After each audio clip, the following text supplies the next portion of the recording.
time. Let's go for it. Yeah, let's go for it. Mhm. Well, I wanted to welcome everyone and thank you for taking the time and taking your lunch break to join us to go through some of our COVID protocols. And I hope that you've had a wonderful summer. And I wanted to tell you how busy, of course, we've been here trying to get everyone ready to come back to school. And we're thrilled after last week's roller coaster ride to try to move forward in the methodical way that we have planned. And one of the things that is going to happen, which I've been talking about during the summer, is that we've been spending a lot of time looking at the social and emotional and academic needs of each child and where they are as they return to school.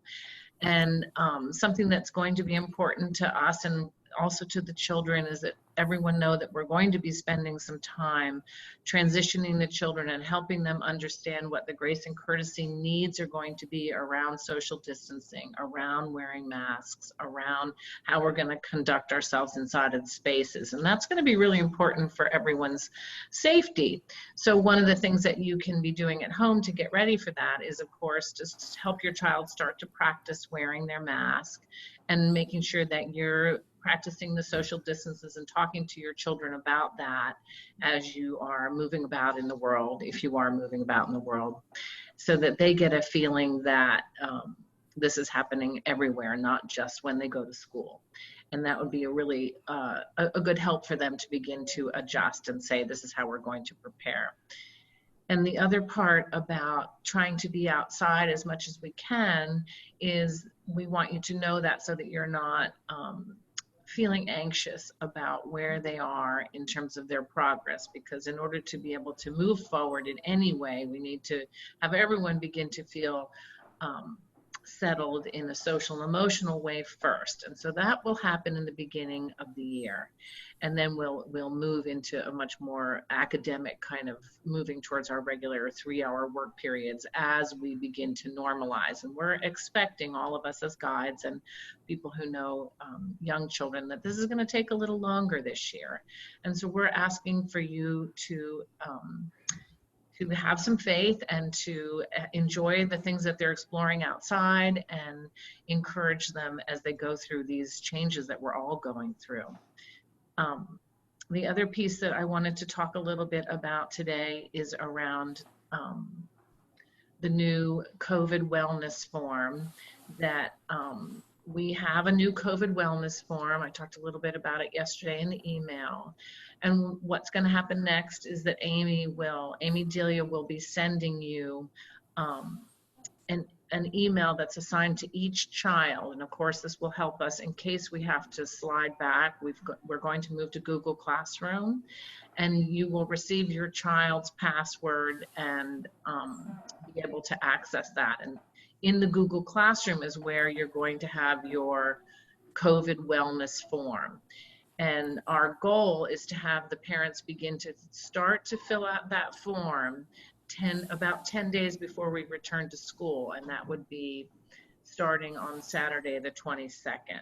So there are some steps that we'll be going through in the next days to make sure that everybody's received it and knows how it works and begins to fill it out so that we get some data. And that's, of course, to begin to normalize, to say, yes, I need to do the form every day, and this is what it looks like, and make sure that we have backed out on the health and wellness of your child, some idea of where does their normal temperature run, or if they have some health concerns that we need to know about that are going to affect that as well. Like maybe they have a little asthma, so of course their nose is a little runny, but it's not related to having a COVID symptom. So working together to try to sort that out.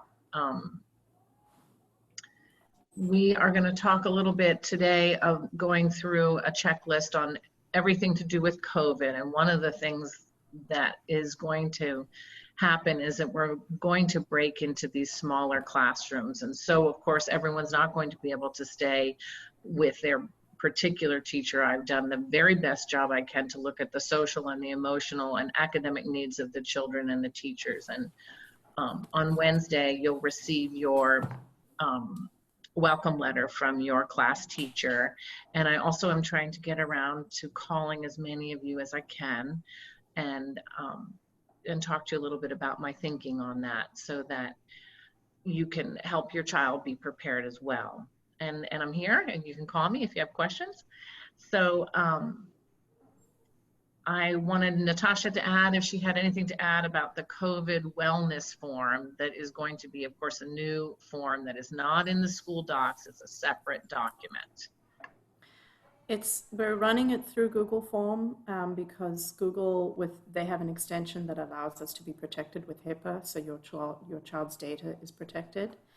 And you have to do it every single day, even on the weekends and days that your child is not in school. And it's best if you use the same thermometer, because just like when you go to the doctor, the scale tells you one thing, and when you're at home, it tells you, something better or something worse, one way or the other. Thermometers are the same. And what we're looking for, like Laura said, is a baseline, right? Is this is where this child is, so that we can identify if there's an unusual or sudden onset of something. And, I'm sure you're already experiencing this if you're going to the gym or to a restaurant or those kinds of things. And, it's worldwide right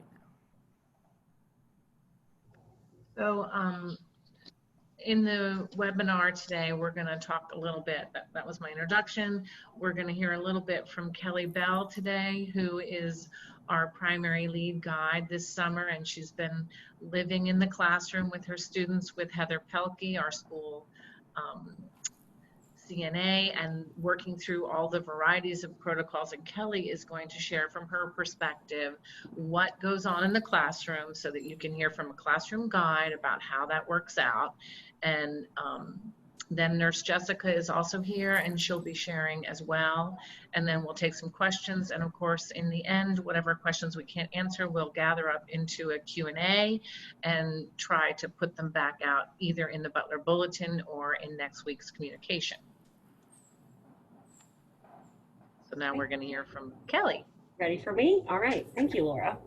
I'm so happy to join all of you today so we can get to know what's going on and get ready for the school year. I'm really looking forward to everybody being back on campus. So as Laura said, I've been with the primary children this summer, and it's just been so wonderful to be back with them.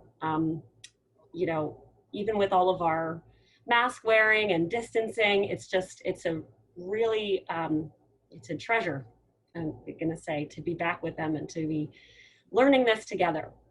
So I'm just gonna walk you guys through sort of how our day looks and our big points. So to start off, we're gonna talk about arrival. So carpool this year will be a little bit different. There'll be some staggered times, and it'll go a little bit slower, and I'm sure Natasha and Laura will get into that with you a little bit more. But as far as what you need to know for COVID protocols, your child is going to stay in the car. You're going to take their temperature and fill out that Google form that Natasha was talking about. And then you will come out and get your child out, and then they will be escorted by an assistant or an admin staff member down to the back door of your child's classroom. And depending on where you are in carpool, again, you'll find details about that, your child will go around one side of the building or around the other side. And their guide will meet them about halfway, depending on their age. Some of those little primaries need a little bit more support to get into the classroom. And we'll have radios, each of us, so we can communicate back and forth. So we know when a child is coming, because we want them to still be kind of distanced, right, as they're coming down. And they very often find something cool along the way, and they're stopping and huddling, which is great, but we want them to remember those distance measures and things like that. So we'll be aware of when they're on their way. And along with that, your child should be masked when they exit the car. So that's a great thing to do once you arrive at school and are parked in the carpool line waiting. You can have your child put their mask on. And I don't know if you want me to touch on a couple mask things right now. Yes? Okay. Yep. So I know going forward, we can't have masks with the little filter, right? That's correct. No filter, circle. And I'm sure Nurse Jessica will talk a little bit more about that, but this is just something to have in your mind. And what works for very young children are the adjustable masks, right? And I would start practicing with them now on how to put them on themselves and leave them on, really, just to practice, you know, every day at home, just a little bit, 20 minutes here and there. That way, when the first day of school comes, it's not a big surprise for them, right? And they can feel very independent in wearing it. And mine here has a little nose wire too that I really like. And as Laura's motioning, try to get them to take them off from the loops, right? Instead of grabbing the front of this mask and pulling, right? For a couple of reasons. It's not as sanitary and it stretches out the ear loops. Again, we can talk lots and lots about masks. So the child should be masked upon arrival. That's the biggest thing, right? Because I found that's a big time, like I said, for stopping, right? Children are stopping and talking and touching. So if that mask is on them from the minute they get to school, it's already in their mind that they have to be masked. And if they are stopping and doing that, chatting, it's safer, right? It's much safer. So they'll come around to their spaces, and whether we go inside or we do some activities on the deck, the child will wash their hands almost immediately upon arrival. So what we have been doing is they come around to our back deck, they stop at the door, they take their outdoor shoes off first, then wash hands and come inside. If they are staying outside, they still come to the deck, wash their hands, and then they go to their personal outdoor workspace. So right now, each child in summer primary has their own space. And we, you know, each guide will decide what they want to do in the morning, right? But sometimes it's nice to start outside. They play in their own sandboxes, they blow their own bubbles. So everything is individualized outside as well as inside. But that washing of the hands is going to happen right away. And that's something else you can talk with your children about. I've got a lot of questions from children. Why am I washing my hands so many times, right? And we can tell them, well, we touch a lot of things, right? And from your car to school, you know, who knows, right? And so it's a nice thing to tell them, you know, you're kind of coming into the classroom with a clean slate, right? You've taken your outdoor shoes off, you've washed your hands, you've got your clean indoor shoes on, and you're ready to go, right? And it should all be positive and light. Everything that you tell them should be really looking to a positive reason, right? And it's a lot of it's to protect our classmates and our friends, right? And our family. So that's something I think that is important. Let's see, and once the children are in the room and their hands are washed, they're at their individual workspaces.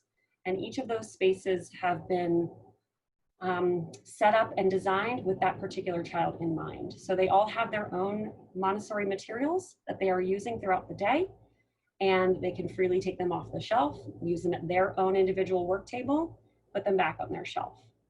They have their own art supplies, pencils, metal inset pencils, paintbrushes, all those things. And I myself, as a guide, I have my own setup as well. So I have my own pencil, my own paintbrush, my own anything. And you know, if there's something that isn't, it gets wiped before, it gets wiped after I use it, and then the child uses it. So, and that day goes on for us, and they're working and we're living together in that space. And snack happens as well. And the children have been bringing their own snack. I'm imagining we're continuing for primary to bring their own snack. And we have a snack table for our children. We just recently reintroduced that. And this will also be per guide. They'll kind of decide what they want to do and what's a safe measure for their room. But we have a very long snack table. It's about 7 feet long. And it goes outside. It's very long. And it goes outside. It's an outside snack table, right? And they have a little partition, like a little plastic partition in the middle of them too. So they're on either end and they're really enjoying that time together. And their masks now go in a little brown paper bag and it gets sealed. So their mask is clean and not getting, you know, dirty or anything on it while they're eating, right? So, and that's a new protocol that we're sort of figuring out as a school and as a community. But they're really enjoying that time together, and it still can be done very safely, which is great. So as the children work and the day goes on, we come to lunchtime, they go outside generally. Masks are worn outside as well as inside all day. But children can request mask breaks. We encourage them to, but they have to go very far away from their friends and classmates and take a little break.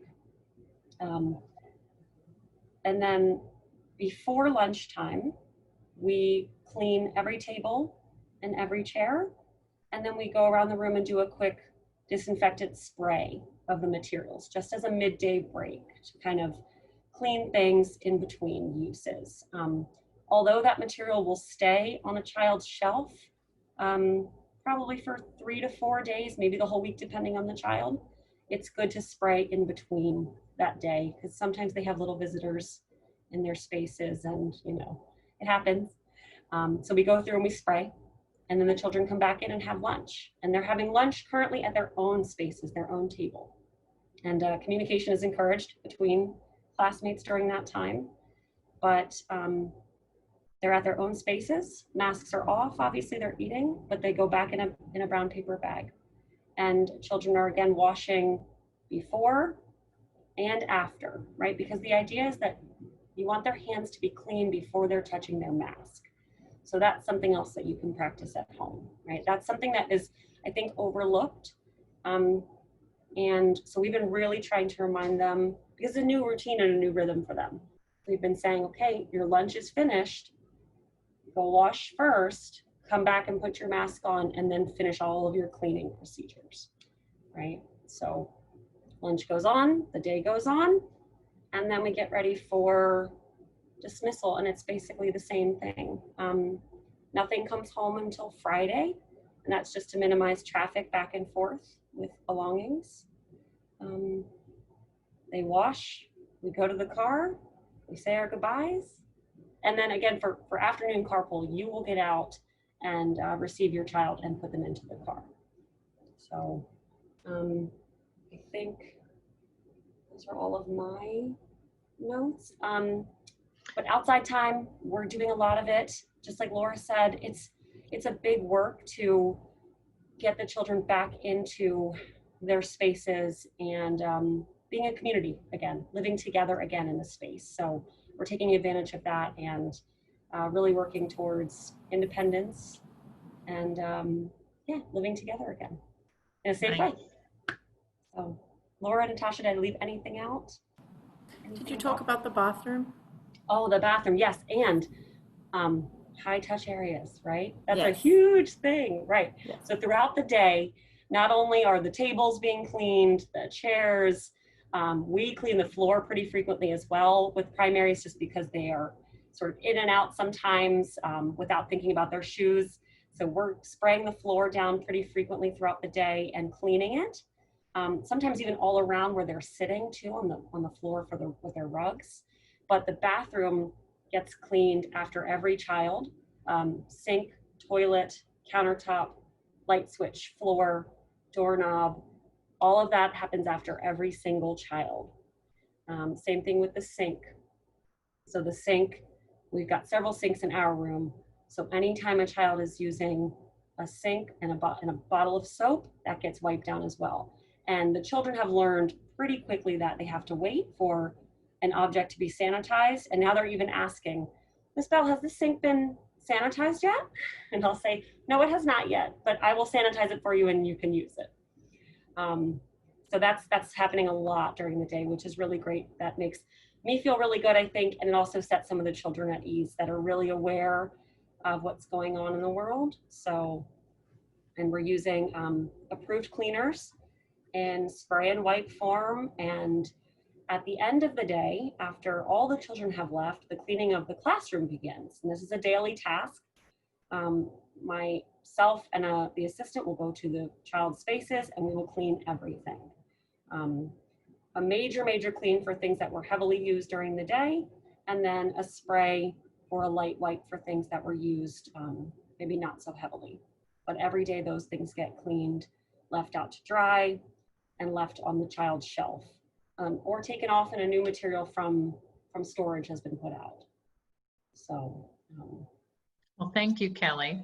I think that's everything, right? Yeah. I think so. Okay, I think they started eating outside. Lunch was outside, and I know that will be true for many of us as we come back to school. As much as we can be outside, we will be outside.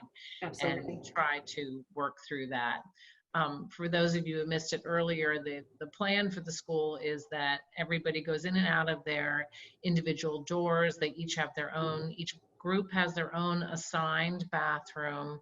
Each group is going to have 3 main areas that they would be using, solely just that group. So that would be their classroom space, and then an outdoor space that's quite close to their classroom, like the deck will be prepared, or in the case of the back classroom, you know, the field, and with some shade and tables and what we need to be outside. And then a third space, which is, there are 8 spaces in the woods that camp has been using very successfully, that have hand washing stations in a cooler with soap and water, and a tarp for shade, and places to sit, and individuation again, where they would always go to the same, we're actually using Home Depot buckets turned upside down, and then they can keep their things inside of that bucket, and then they would go to that same space every day. And for the elementary, I can imagine that's where we're going to have a lot of our great stories and some of our lessons that could easily be taught right there, with everybody keeping good social distance and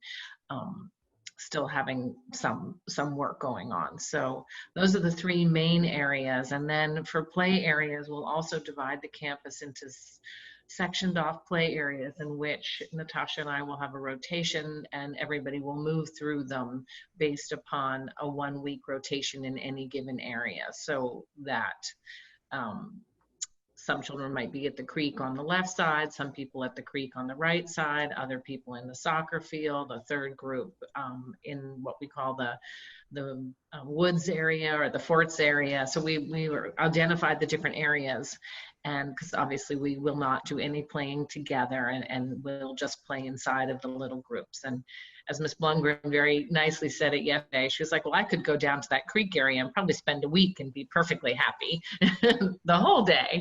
So, you know, we're very lucky and happy to have that, to be able to get outside. And there are a lot of wonderful spaces on campus, and that's how we're going to manage. Each individual guide will be talking, because by level, of course, it's really very quite different by each level, and we'll be spending some more time working through it as we move closer to school. As far as the actual COVID protocols, we've had a whole team of people working on it. And is Nurse Jess here as well, or else here? Yeah, Nurse Jessica was going to talk to us a little bit about her thoughts and be able to answer questions. We've been really working through, and we think we've done a pretty thorough job, and we're excited and thrilled to have the children back to school, and I can't wait. So looking forward to seeing some of you soon. Jessica? Bye, everybody.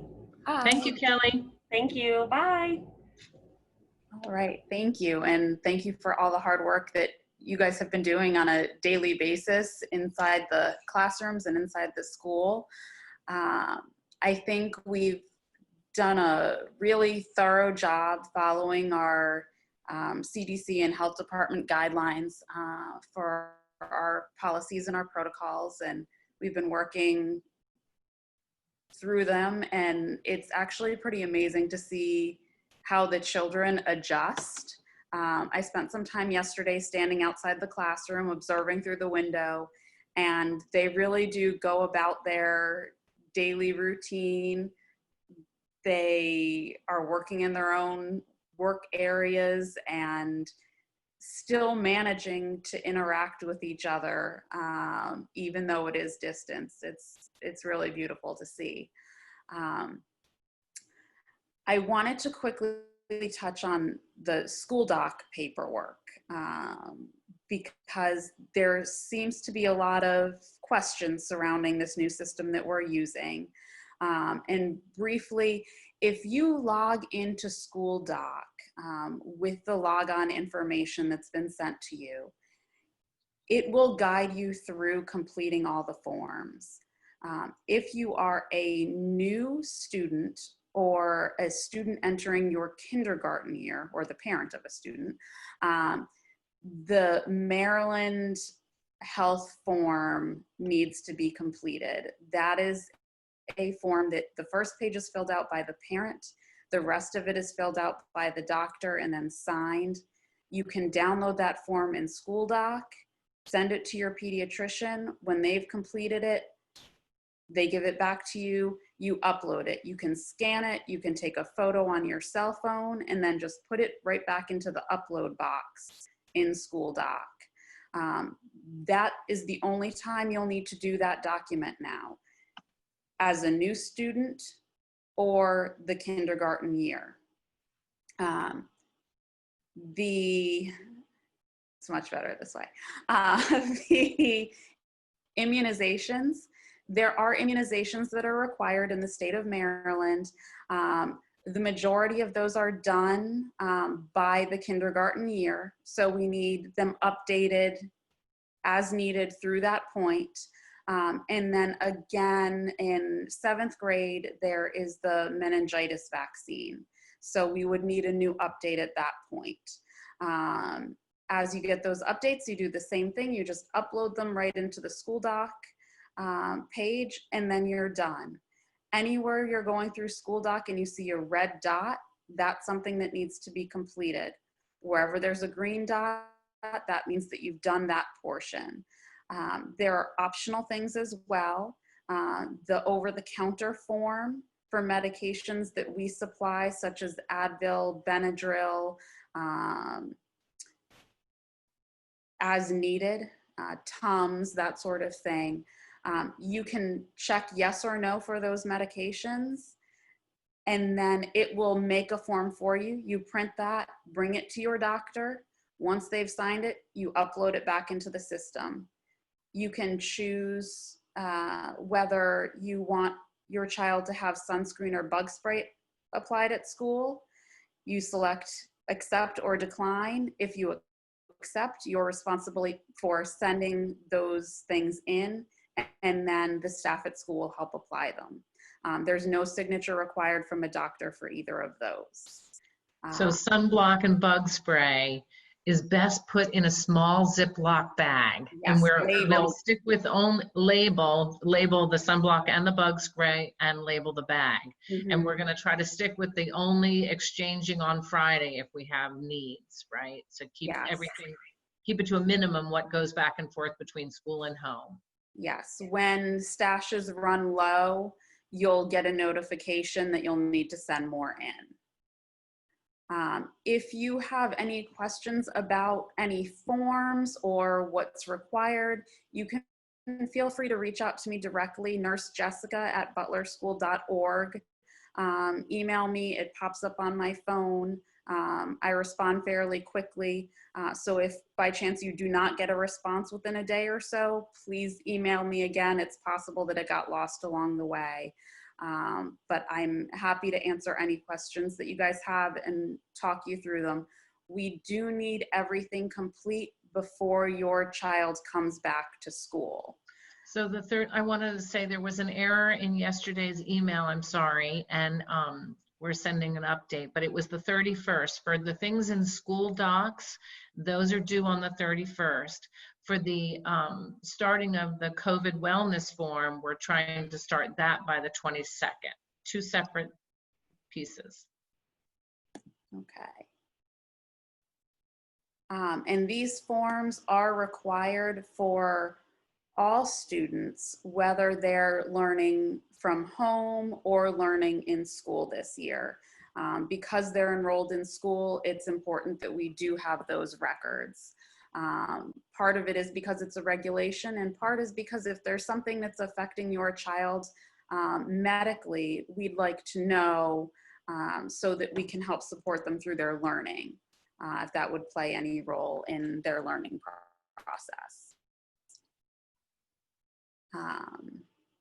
And then as far as COVID goes, I think Kelly did a great job explaining the daily process and what to expect. I just want to echo that masks are required. I was pleasantly surprised in my children. I have a 3-year-old, a 5-year-old, and a 7-year-old, and they kind of took to wearing the masks. Sometimes after school, I have to beg them to take their masks off and give them to me because they want to continue wearing them in the car. So I did practice with them a little bit before we went back to summer school, and that does help a lot. Send extras to school, please. If one drops on the floor, if one gets dirty, we do want a replacement. And then at the end of the day, we'll send home any masks that have been used, and they just need to be washed and put back in the rotation again. So Jessica, about how many do you think for a primary child? I was saying 6 to 8 is a minimum. Yeah, I have probably 9 or 10 for each of my children that go on rotation. And I think there's 3 that are remaining at school as extras. And then I just have like a little garment bag that they bring them home. I put them in that, and then they get washed in that garment bag. And then I've been hanging them to dry. Most of them do better hang drying than going in the dryer. Thank you. Well, thank you. You've been so wonderful all summer. We've been calling constantly and asking constantly. One question that I have received quite a bit this summer is, Laura, can you tell me a little bit about what's going to happen, or if you have a positive case at school? Mm-hmm. Do you want to take that one? And Sure. So we are following, like I said, the regulations by the CDC and the state of Maryland. One of the requirements is that when we have a possible case or a possible exposure, the first thing that we do is call the health department so that they can help guide us through what needs to be done. Help us determine whether that is indeed an exposure, if we would need to close a classroom, a building, the entire school. They'll guide us through those decisions based on what the evidence is showing. One way that you all can help as parents is to communicate with us if you know of any exposure or possible exposure. We'd rather err on the side of caution, hear from you, and then we want to be as open and transparent as we can by responding to however the health department instructs us to respond, and communicating that with all of our families. And I think it would be helpful to describe what we've learned over the summer to the best of our abilities of what constitutes an exposure. How do I know that I maybe have had an exposure? Right. So any known contact with somebody that has COVID is a possible exposure. Contact is a close contact.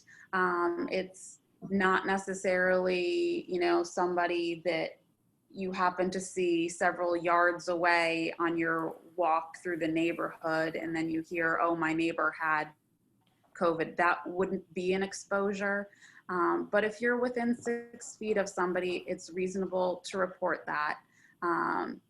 Noting that both parties wearing masks significantly reduces that risk. We would still rather know about it so that we can do what's best for our school community. Thank you. Sure. Natasha, I think there was another question. I see there are a lot of questions. There are lots of questions. Before we get to the questions about the Learning from Home platform, I want to say that the guides and I will be moving forward on the Learning from Home platform at another date. As we move forward, we're trying to stay mostly in the COVID realm here today. So we'll try to get to those questions first and set another time to talk about the Learning from Home platform. I am just kind of combing through the questions right now.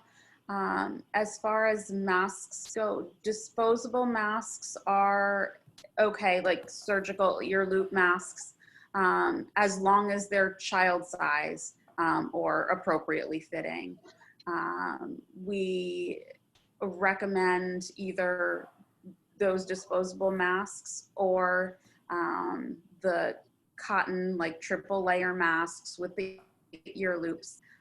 Like Ms. Bell said, adjustable is best for the smaller children. I've noticed that the ones that have the metal nose piece are also better. They mold to the face so they're not riding up constantly. What we want to avoid is an ill-fitting mask and then a child that's constantly touching their face. So we want to make sure that they fit well. And we cannot have masks that have the exhalation ports on them. I understand that some of them do have filters, but it's not a situation where we should be removing the child's mask every day to make sure that the filter is in place. So masks without any exhalation ports that fit well is what we're looking for. As far as testing goes, there is there's an algorithm that we're following. Has that been sent out yet, Natasha? Not yet. So we'll send out our policies. We, like I said, want to be completely open so that you know what our policies are. The plan is to have certain requirements for quarantining based on exposures, based on symptoms, and some of those could possibly indicate that a COVID test would need to be done. So we'll send that out so that you can actually see it versus us just talking through it. And then once you've reviewed it, if you have any questions, please do reach out. Actually, we did send it. It was in the Butler Bulletin either last Friday or the Friday before. Oh, okay. I'm remembering now. Yes, the piece from the Office of Childcare that says, you know, do you have this? Then do these steps. If do you have this? Then do these steps. And it will also be in the parent handbook, which we're hoping to send out soon. Okay. Yeah. As soon as we finish, but everything keeps changing all the time, so we can't finish. Oh, Yes, and that is the disclaimer.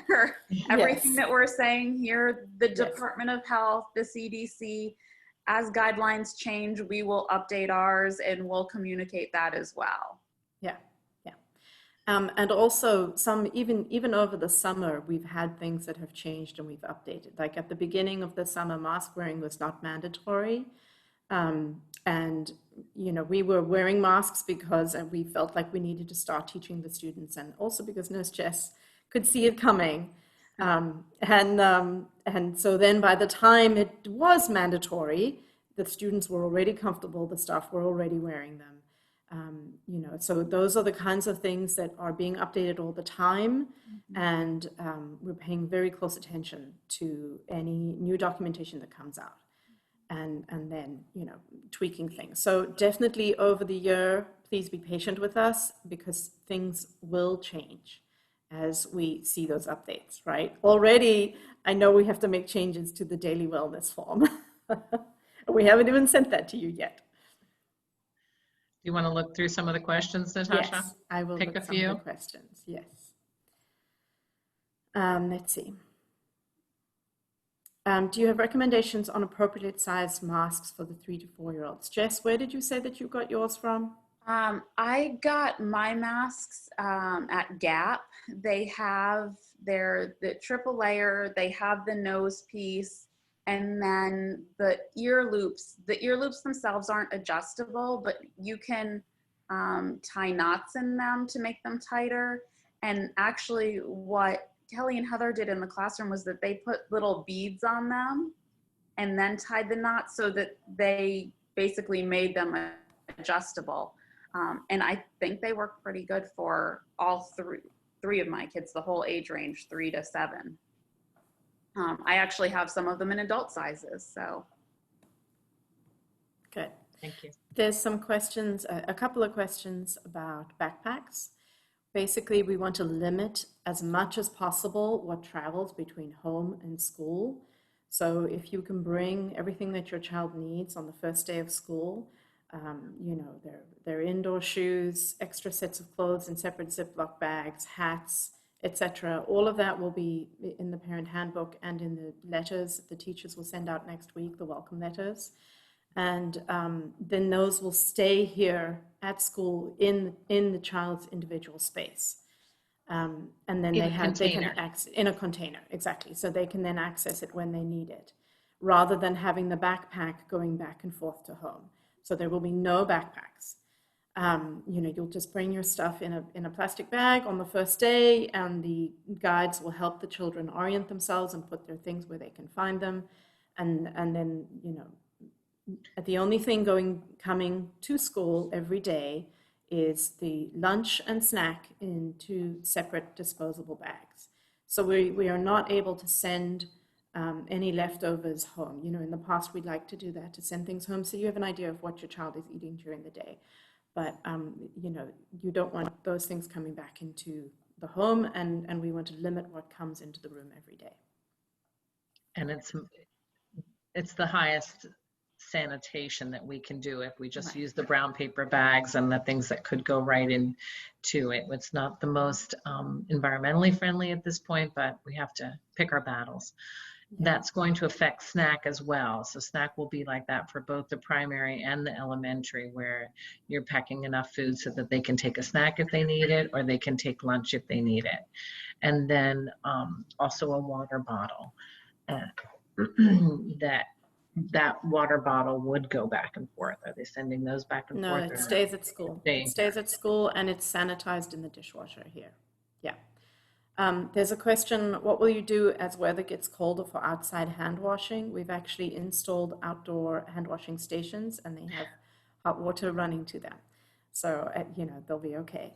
What are the plans? Those will actually have to be turned off in the winter. Otherwise, we would freeze those pipes. So we'll have to think about that. Yeah, we'll come up with a plan. What are the plans for rainy and cold days? Well, today it's rainy, and the children are out in their wellies, their rain boots and their raincoats, and they're stomping in the puddles, and they're having a wonderful time. And cold days, it's the same thing. You wear your coat and your hat and your gloves, and you'll still go outside. We always love to use our 22 acres. And everyone, there was a question about the outdoor spaces. Will the elementary be using those? Yes, everyone has 3 spaces. Indoor classroom, working space outside their classroom, and a site out in the woods that it has a tarp and space to spend time. And that's individual to that group.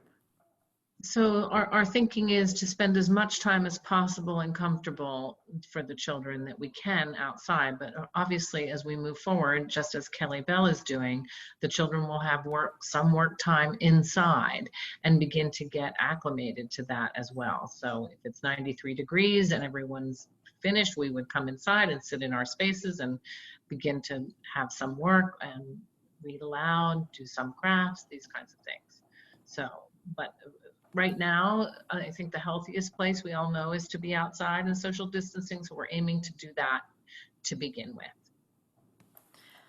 And there's a question of whether they can send in a face shield in addition to a mask. Yes, you are welcome to send in a face shield in addition to the mask. Your child can practice wearing that, and some of the staff will be using those as well. The face shield is not an exception to the mask, though. It would be in addition to. Yeah, absolutely. Yes. In the elementary, we've added a screen and a projector in every elementary classroom so that the specialists will be, in the beginning of the school year, we can be outside. They will be keeping a very social distance and having Spanish and music far away from the adult guide and from each other. But as we move forward, then we've added some technology so that those specialists obviously would not travel from pod to pod. They would be projected in to each classroom for their time. So we're going to give that a go. There was another question about extra sets of clothes. Yes, please, even for the upper elementary and the intermediate, everybody should have 1 or 2 extra sets of clothes, because our children will get muddy, and they will be, they always do, right? So remember to include socks and underwear. especially the underwear. Natasha, though, Yes. every classroom will have a space set aside for each individual child to keep Yes. those in the classroom, correct? Exactly, in their spot, right? So their things are with them. Not Yes. mixed with other, not Yeah. mixed with other people. Yeah. Someone asked about ventilation and that kind of, how the air moves in the rooms.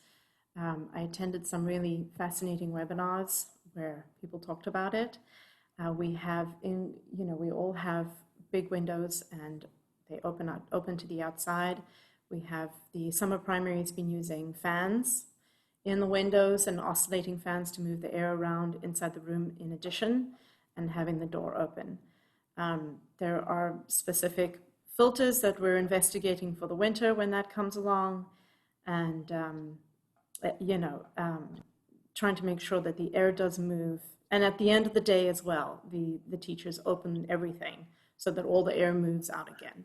And then also just to let you know, we invested in it's called an electrostatic sprayer, and it takes an EPA food safe chemical cleaner, right? And at the end of the day, our janitorial staff will come around and they will, once they finish cleaning the room, they'll use this to fog everything in the room, and then they'll close the room for an hour while they clean the next room, and then come back and open all the doors and everything and let it air out.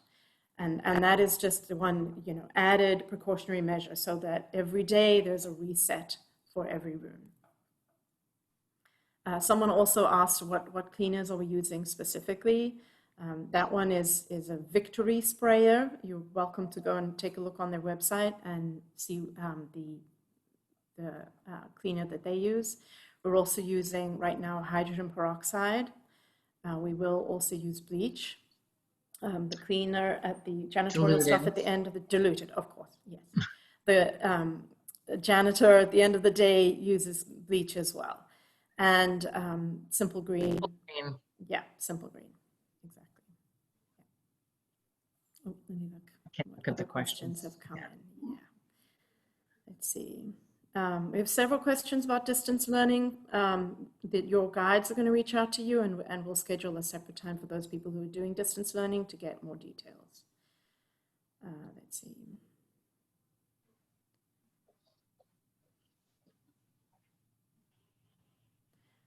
Someone is asking if we can share some resources for masks. Yes, we can definitely put that in a communication for you. Yeah. Someone says Hannah Anderson has small face masks that are comfortable, so that's another place you can go to. Let's see. Uniforms are required this year. Yes, please. Yes. Can I talk a little bit about that really quickly? Yes, for the elementary, my favorite subject. So yes. It's entirely possible to buy navy blue leggings and a sports skirt and let that just be the go-to outfit that they roll in the grass in, swim in, get muddy and wet, and buy 5 of them. And it's not the year for the frilly white blouses and the navy blue jumpers, right? Because we'll just be outside way too much. And our uniform is very modified in the elementary, and it's just a polo shirt in navy, red, or yellow, and white is fine too, but I don't recommend it for this particular time in our lives. And that you should feel comfortable with letting them really get those clothes, dirty and be outside in them. And it doesn't have to be expensive. It's easy to get the leggings or just a simple pair of khaki or navy chino-y kind of pants. So yeah. Let's see. I also wanted to say there are days where by individual guide that you can get a note from your own teacher saying, this is the day that we're going to do X. And so today, please don't, you can send them in their muddy sneakers and their jeans and their whatever you're going to, because you're going to do something particular. But that can happen too. Yeah. All right. Aside from the questions about learning from home, I think that we've covered everything. We will be sending out an FAQ as well.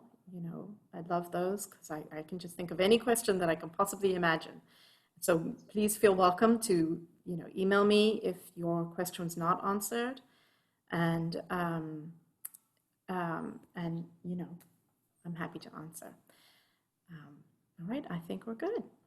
Well, thank you. I want to say thank you to my fantastic team. It has been an incredible summer, and I'm going to ask you as we begin school to try to offer each other gentle grace, because I know that emotions have run high, and we want to be able to do this in a way that supports the children and the families and supports you as well. So if you have a question or you have a concern, please raise it to the person that you think can help you with it. We want to help you.